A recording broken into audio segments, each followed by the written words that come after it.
Over the last 10 years, being a West Ham fan, it's felt like at times we're constantly disillusioned by things going wrong at our football club.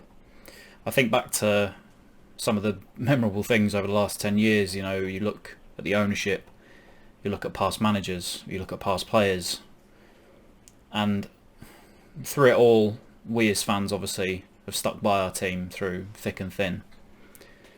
There comes a point, what we've seen more so over the last couple of years, where we unfortunately have reached breaking point. Things have to change. People in higher places need to be held accountable.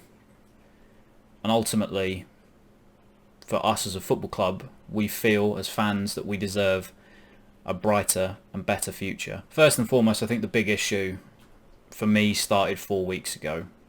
It looked almost at the time like we were going to struggle to start the Premier League season, and credit to David Moyes, the last couple of games, his team that he's put out, the formation that he's played, everything has ran smoothly, and we've looked really good for the first time in a long time, both going forward, counter-attacking and defensively. However, the big question marks were always going to be around this summer's transfer window, and whether or not David Gold, David Sullivan were going to look to put their hands in their pockets and back a manager that ultimately helped guide us to safety last season. Now was the time, you felt, under the current climate, the way that the players seemed to react and speak with David Moyes, the emotions that they showed on the pitch when they scored, the players were warming to David Moyes, and now was the time to back your manager in the transfer market, allow David Moyes with the stability, which for some, they didn't want David Moyes. That's fair enough. I can easily see why that would be the case. I, for one, I said months ago on the Hammers Chat Patreon podcast, I said I wanted stability. I felt like if you gave David Moyes that option to say, look, you're going to be here for a while, you won't be just on a small contract with the aim of trying to just keep us up. You're not being brought in every single January to steer the club away from relegation. I think what's happened in the past with David Moyes, he doesn't feel that sense of security that he had at Everton, and potentially through no fault of his own, who knows, or the circumstances that surrounded it at Man United. I felt like he himself needed to feel that stability, and now he has that for the first time going into a season as West Ham manager, which he hasn't had before. I felt now was the time to get his players in. Let's see what kind of policies, what kind of method, what kind of tactics, what kind of way was David Moyes going to want to run this football club going forward as a permanent manager and not just someone part-time to keep the club up. This all started 4 weeks ago, obviously, with the sale of the promising winger Grady Diangana. And I'll read this out to you, but 4 weeks ago, as the club says, word for word, the decision to sell Grady has been made reluctantly but ultimately in the best interests of the club and with the aim to strengthen the squad in different areas at this time. Now, I for one, as many of you were excited to see the potential Grady partnership that he had with Allaire in pre-season. Allaire spoke highly of him, said that he couldn't wait to have him in and around the squad, potentially give him more assists. The club were promoting him by his social media, saying that they couldn't wait to see more of him and Jared Bowen, I think. And ultimately, you sell him for a pittance to a relegation rival potentially at this point, we don't know yet, for next to nothing. Someone who in 6-7 months time could have the final say on whether or not we stay in the Premier League. The biggest thing for me at the time was the fact that money now was said to us as fans that it would be reinvested into the squad, that certain areas had been highlighted by David Moyes, that there were positions that needed upgrading. The squad, although it wasn't looking thin, it felt out, it wasn't necessarily balanced. David Sullivan went on Sky Sports, onto TalkSport, sorry, and said that we had 8 different wingers, and that it made sense for the squad to get rid of Diangana and use those funds to reinvest in another position. And at the time, I took it with a pinch of salt, because I thought potentially we've got 4 weeks here with a budget that should look something like between 30 to 40 million to go and sign a player. And I knew that as a club, we would probably do our business down to the last few days of the window. This is just typical of what it is. I expected the scattergun approach, as I'm sure many of you did, just trying to go for centre backs all over Europe, trying to buy up and coming centre backs. And the worst thing about the David Sullivan interview on Talksport was the fact that he announced to every club in the world, we've got X amount of money to spend on a centre back, but all these different offers were getting rejected for Milenkovic. And saying that, I want to have a look and see the list quickly. I'm going to pull the list up quickly of all the players that we missed out on this summer at the centre back position. This is the list of centre backs, literally in the last 4 weeks since Grady Diangana's sale. These are the players that we've been looking at. We're talking here as quickly as I can. Duffy, Sarr, Kipre, Matvienko, Tarkovsky, Holding, Rugani, Smalling, Fofana, Maximovic, Milenkovic, Kaletakar, Tar, Rudiger and Joe Rodon, and then obviously up until last night, Fikayo Tomori of Chelsea. Now, if this doesn't alarm you with that scattergun approach, and don't forget, this is the issue that we had as West Ham fans last time round when David Sullivan was in control of transfers and we left things to Marcelo Huselos, or however his first name was spelt. This is the David Sullivan transfer approach. This is the scattergun approach that you're left with when you leave this man in charge of your transfer window. At that point, I knew over the last 4 weeks that we weren't going to sign a centre-back. No, not one of those centre-backs. The biggest kick in the teeth at the time as well, looking at those, is the Championship players that were available potentially to buy. Now, this isn't just for centre-backs. I'm talking potentially left-backs here, right-backs, all positions that we had identified going into the summer transfer window where we turn around and we all knew as fans, and don't get me wrong, we were all slaughtered as fans at times by the media, by your Jim Whites, who say, trust the owners. You should be going back in your owners right into the season, dare he say it. And we were almost left out to dry as we're the ones with the issue. I look at the likes of Newcastle signing Jamal Lewis, left back, a position that we said we needed to potentially fill in, that we weren't, sure on heading into this window, because we weren't aware at the time that David Moyes was going to play his 3 or 5 at the back with wing backs. We thought back 4, oh no, in pre-season it was lined up with a back 4, and it was either Aaron Cresswell or Masuaku, both who we know could not play that role. Now, don't get me wrong, they both filled their roles in excellently since we switched to 5 at the back. Cresswell, I think, at this time in his career is more suited to a left-sided centre-half. Arthur Masuaku, natural position, allows him to go up and down the pitch as a left wing-back. He's always done well as a left wing-back. So you see Jamal Lewis potentially for 12 million or whatever the reported fee was to Newcastle. Fantastic deal. I look at right-back, we said, after Ngakia, was Johnson ready to make the step up? Potentially, but he hasn't showed it so far this season. So this is before we signed Soufal. You had Ryan Fredericks and Ben Johnson potentially as cover. Now, going into the season, again, I don't think we all expected Ryan Fredericks to have the few weeks that he has had. However, it seems to be that the right wing-back position, with his pace and his acceleration, he's able to really utilise certain strengths and areas of his game, where he's not reliant on defending the whole time. He's created a lot of chances from right back. One of the top 5 players in the league have created chances so far this season.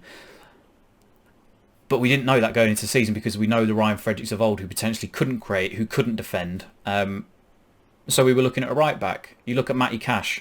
Fair enough, he ended up costing £30 million more than Soufal, but we had to wait until Ryan Fredericks was injured, where we suddenly turned around and went, okay, we might need a right back now just to help cover. Soufal could have had the worst debut in the world the other day, and we could have all turned around as fans and said, what have we signed him for? We weren't too sure because we'd just gone on a whim from one of our own players, and I'll get onto that this guy was right for West Ham, and you should look at it. So I look at Matty Cash when he went to Aston Villa, 18 million. And look how well they've started this season now. Only conceded 2 goals, and that was to Liverpool, a team they also put 7 past. Haven't lost this season. Their transfer approach this summer has been brilliant. They've backed their manager, and they look like they've finally turned a corner and got a squad that's capable of competing for at least somewhere in the middle table in the Premier League. I also look into last night, Ben Godfrey going to Everton for 20 million. Potentially Joe Rodon, even though he didn't end up going to Spurs, was listed as 18 million. Come and get me, almost was the plea. There are so many players down in the Championship this season that were there to be had for not next to nothing, but a price that, especially for some of the younger players like a Rodon, could have been invested in to potentially 2 years down the line when he's twice the player. You get your money back and some. The worst thing about coming to the end of a transfer window as well, and this is my next point, is the takeover talk. I went to bed last night knowing that one of the first things that we were going to see today as a club was one of two things, and actually both things happened. The first one, the Takeover Talk.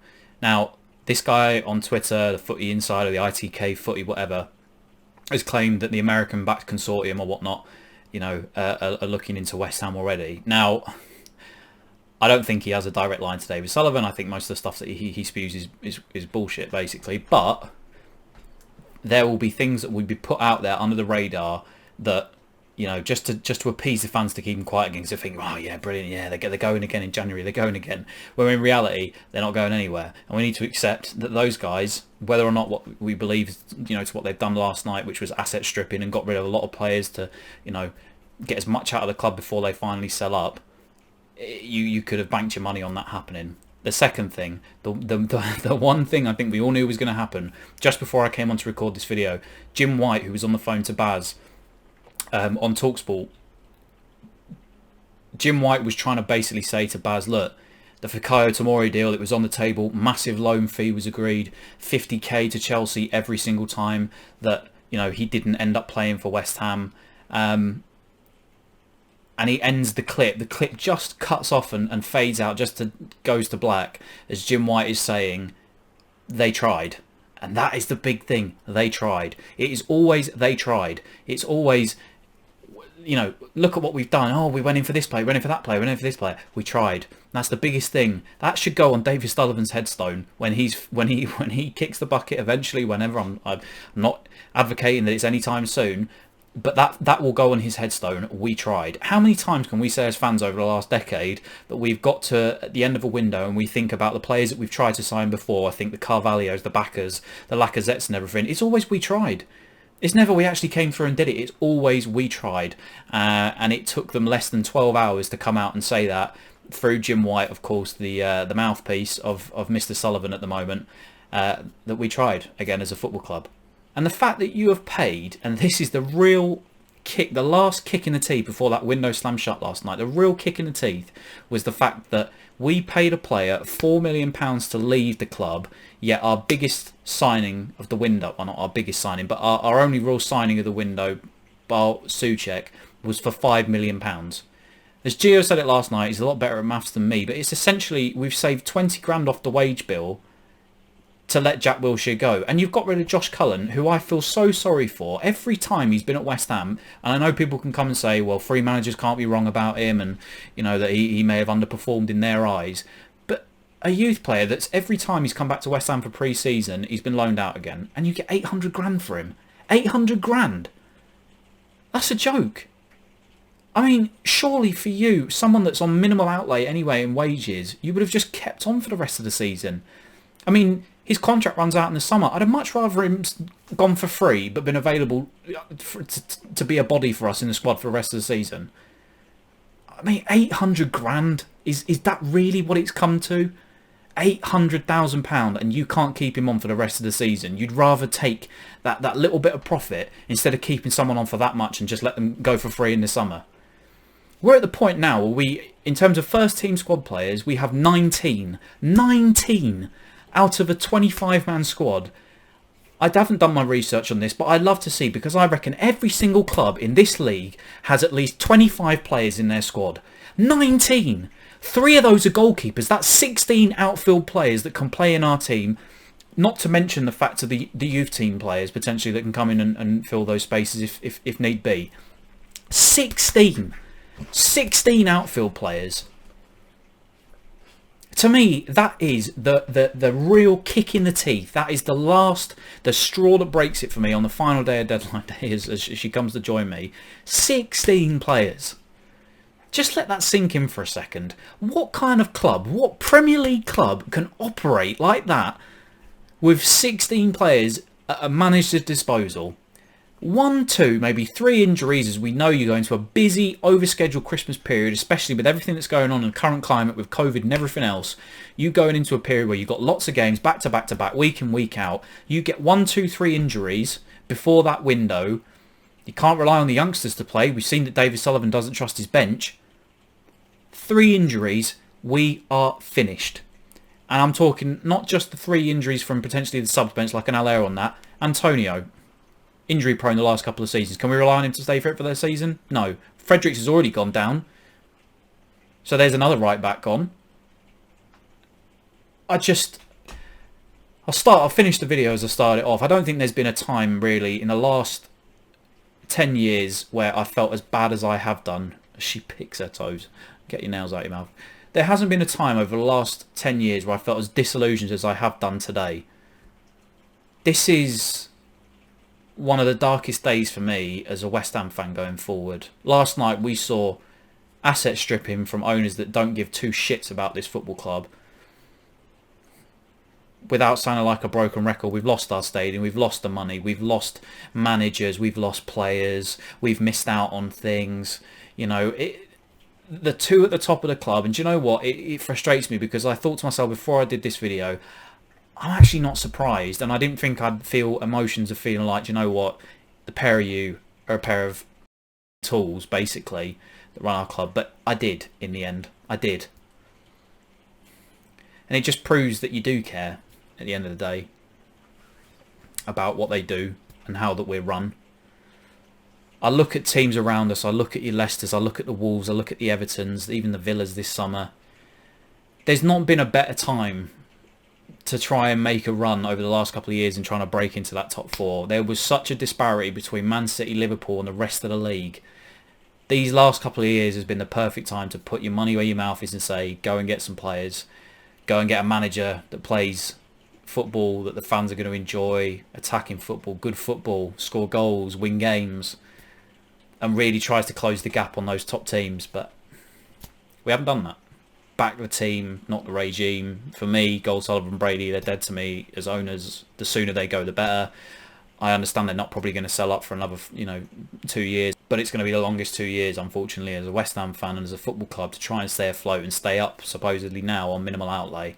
But I tell you what, come the 16th of October or whenever that deadline day is, and if the only player that they brought in that time is Craig Dawson as a backup centre-back, and they haven't tried to at least poach a few different players from the Championship, potentially Manning from QPR, Rodon, if they haven't at least tried to go out and get those players. I think before, when Bubbles ran onto the pitch, there were fans you could see were actively pissed off that people had run on the pitch, and there was a small minority of people that were pissed off with the owners and were pissed off with the way that the football club was being run. A little over 2 years later, and that small group, it's a unified force now. Their day is run as owners of this football club, and for them going forward now, you'd have thought they'd have done their best to appease the fans, to keep us happy, because from now until the day that they finally leave this football club, it's going to be one hell of a ride.